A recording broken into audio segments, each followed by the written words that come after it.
Hello, this is Henry with Woodworking by LPI, and today we're going to do a little bit of a shop tour. Coming right up.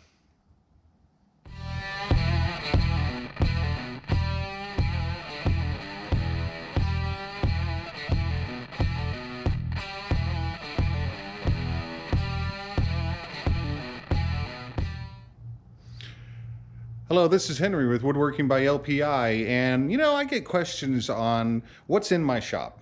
And to be honest with you, it's not that grand. But it's evolved over the years as as business has grown and capabilities have grown and such. And today I kind of thought I'd give you a little bit of a shop tour to show kind of where it came from and where it's now, and hopefully where it's going. So we've grown quite a bit, and I'm going to try and take you around to some of the stations and show you some of the things that I started with and where I'm at. Now, I want you to understand the shop is a mess because we've been busy. So it's kind of an intermittent video to kind of show you what it looks like, but it's a mess, but it's okay. It's a woodworking shop. Actually, it's my barn. And I'm really proud of how far we've come along here. And so I kind of give you a peek as to where we're at and some of the things that experiences that I've had starting out in this wood business, and looking at some of the tools that we've been able to acquire, and some of the things that we're wanting to do. So let's start it out. Let's take a peek. Okay, so over here, when I first started out, this was my workstation right here. And it's a real small little workbench, as you can see. And I had everything here. I had the sealer and the polyurethane and everything that we were working on. And basically, I started here with, I apologize, folks. This hand holding the camera is a little new to me. Started right here, and it was really small. I mean, it started with an inspiration. As I've mentioned before, we were working on houses at the time to rehab the last house before we moved out here. And kind of had an idea. I wanted kind of out of that business, but I really enjoyed working with the wood. So I made a couple signs that were out of cedar, and they really seemed to work. People really appreciated that, and I thought, well, this is something I could do at home as opposed to running all over the place and talking to other folks and coordinating contractors and stuff for the rehab houses stuff. And it just worked. It clicked. So where we're at now. So anyway, get a little history type thing going on here, and it's anyway. We'll move on. So this is where I started right here. Just a little bitty workbench, and then I acquired new tools and things along the way, and I built a workbench. And that workbench is actually kind of expanded just a little. At first, it was kind of like an 8-foot bench, but it's grown, of course, because we've had to move. Okay, and that's this bench that's right behind me here. This bench right here. And it was originally just this section here, all the way over to this section here, but I added on the other sections on each side, this one over here and this one over here, because I wanted separate stations to perform each step of the process. So as we created designs, or I needed to work on signs, or specifically things like sanding or the edge process or things of that nature, I needed more room. So this used to be storage area here in my barn in the back, and we finally got rid of the trailers, and I was able to migrate back this direction and take over the space. So this is basically where I do a lot of my painting, carving, all the specific little things with regard to, you know, the additions and the like I said, the edges and things of that nature. Anyway, anything extra that I need to perform with regard to the sign itself. And this is all where that magic happens right here. As you can see, it's been beat up quite a bit. I've actually added another another top on top of it. Lessons learned from the perspective of don't use sealer and sand in the same spot, which is really bad, and try and take that off of your workbench. Not a good thing. So I separated the sealing station where I do a lot of my poly, and I use a lot of oil-based polyurethane. So I separated that to this over here. And this is where I do all of my spray sealer. Okay, now I'm coming out with a video on sealing, and what I use an air compressed system with something called a critter, and that's another video I'll be coming out with. But I spray it right here, and you see all the residual, you know, that comes out of it, and it's kind of crazy as to how that works. But it was gathering all in my sawdust over here, especially, you know, this stuff back here, and it was just creating this like monster, you know, that was growing on my workbench over time, which is not a good thing. So I had to get a new top and kind of separate the two stations. Okay, and then this over here is where I stain. Any stain that I'm doing, I put this wall up around it to keep, you know, any splashing and things like that going on. And this is dedicated to nothing but staining.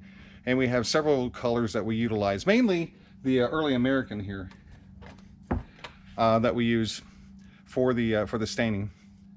And this works really well, separating this out from my main work area to the staining to over here to the sealer. Okay, and I had to put my my air compressor and everything up here out of my way, and I got new lights to put the light down on me. A lot easier that way. I guess you kind of learn over time as to what you need. You know, it's an experiment up to that point. So come on, we'll go on around the shop. This is my extra wood and stuff up here, and then I have all my grips that I use over here. And you can see there's quite a variety of grips that I use. It depends on the project, okay? Safety equipment, of course my mask. Oops, that I dropped. My masks, ear protection. This is not the Bluetooth version, but it is ear protection. Okay, and then I have my my station over here. And what I did was with the CNC, as you can see, the CNC. And I have a laptop that I use for my program. And then I put it up on a television because, you know, I'm a tall guy. You know, I'm 6'3", and it gets a little aggravating, you know, bending over all the time. So I put it up on a television up here. And when I built this this cart, as you can see, I'll see if I can get a little better picture of it. When I built this cart, I created storage down below with all my bits and everything. And then I mounted the CNC up on top, and then I created this box for my laptop because all the sawdust coming from the CNC was going over to the laptop, and I didn't want to ruin the laptop. And then I put that up there to be able to see that, okay? And then a little further down the road, we got enough business that I could justify buying another CNC. So what I did was I built another bench, this bench right here. And then I basically did the same configuration. And these CNCs, they basically run in simultaneously. I mean, I can, on a production run with personalized signs, I can probably crank out 4 to 6 an hour, which is pretty good, actually. Considering when I first started this on hand, using the palm router and doing it myself, I was cranking out maybe like barely one on carving only, you know, an hour. So when the business grew, I knew that I had to expand.